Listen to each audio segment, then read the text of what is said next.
Hey everybody, Chris here from It's Mead Made, and today we are going to be going over the basic navigations of Orca Slicer. Now, this video is just a general overview of Orca Slicer to help you know where everything is located in the Slicer software.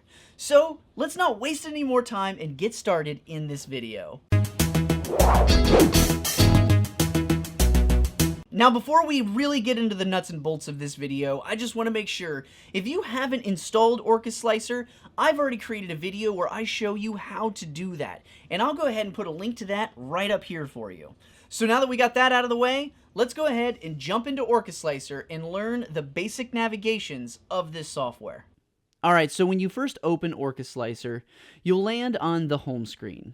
This is your starting point, and from here, you've got a few options. First, you can create a new project or open an existing one. Pretty straightforward. And if you've been using Orca Slicer for a little while, you'll also see down here recently opened files. This just makes it easy to jump back into a previous project. There's also the button that says Clear All, which will clear all of your recent files. And in the top left corner, you're going to see the Login. And what this is your Bambu Labs account. If you sign in to that account, you will be able to sync all of your settings with Orca Slicer. Now, in my last video, I went over the top menu options.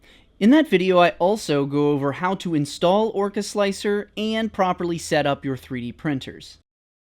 So I'm not going to cover that again, but just in case you missed it and you want to learn more about those options, I'll link the video right here in the top right for you. Up next is the Prepare tab. This is where you're going to be spending most of your time. So if you're doing anything in Orca Slicer, chances are it's happening in this tab. This area is broken up into a few key sections, and the first thing you'll notice is the main workspace. This is where you'll see your 3D model sitting on the build plate. You can move it around, rotate it, scale it.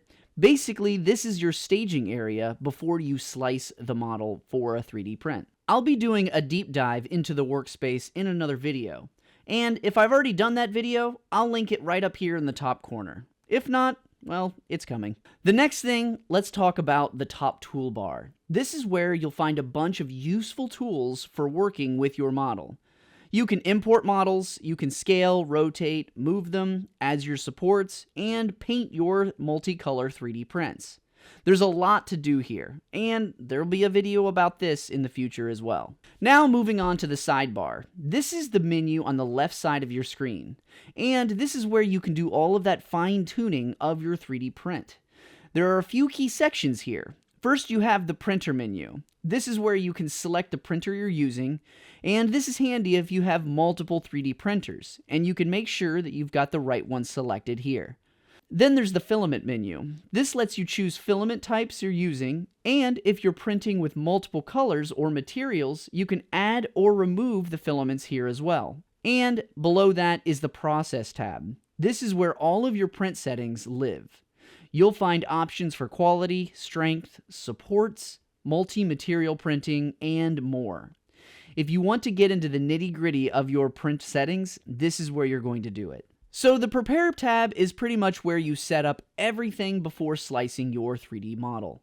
So once you hit the Slice button, Orca Slicer is going to start processing your model and take you right over here to the Preview tab. This is where you can see exactly how your model will print layer by layer. Now, depending on the complexity of your model and the power of your computer, slicing might take a little bit of time. And if it's a simple print, it can be really quick to slice. But if it's something a little more detailed, it could take some time, so just expect a little bit of a longer wait. Once you're done slicing, there's two controls that I think are really important. You've got the right sidebar and the bottom bar. Now, the right sidebar lets you scrub through the model layer by layer, so you can see how each stage of the print will look. Then the bottom bar will show you the actual toolpath for that layer you're viewing.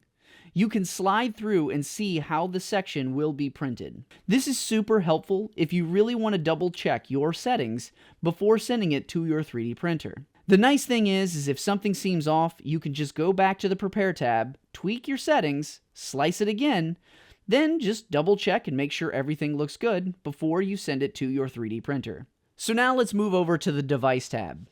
This tab is all about connecting your 3D printer to Orca Slicer. That's if your printer has wireless capabilities.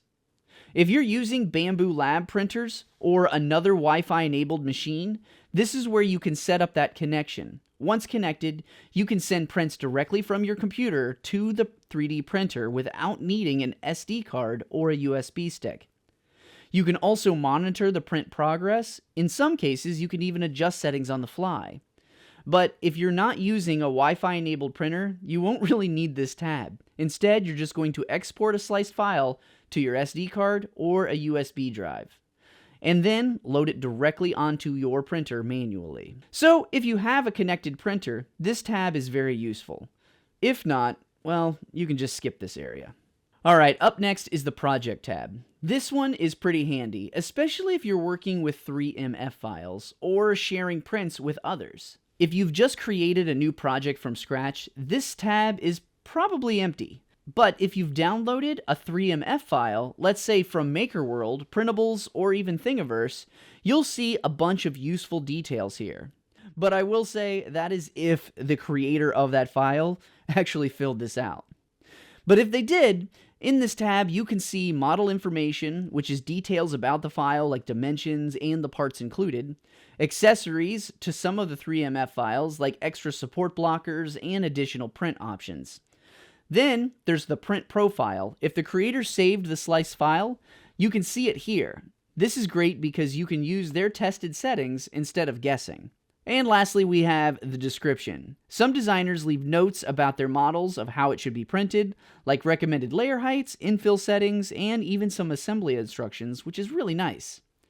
I've noticed more creators are filling this information out, which has been super helpful, especially if you're downloading models that need specific settings to print well. Now, I will say if you plan on sharing or selling your own 3D models, it's a good idea to fill this out when you're saving your final project. It just makes things so much easier for the people that are going to be 3D printing them. So the last thing we have is the Calibration tab. This is something that you will only see if you have a Bambu Lab printer selected in your printer menu. If you're using another brand, this tab won't even show up. If you're using a Bambu printer, this is where you can run all of the necessary calibration routines to keep your machine running smoothly. It works the same as the Calibration tab in Bambu Studio, if you're familiar with that. So that's the basic navigation of Orca Slicer. So if you're wanting to learn even more about the program, be sure to check out this playlist right here that I'm regularly updating.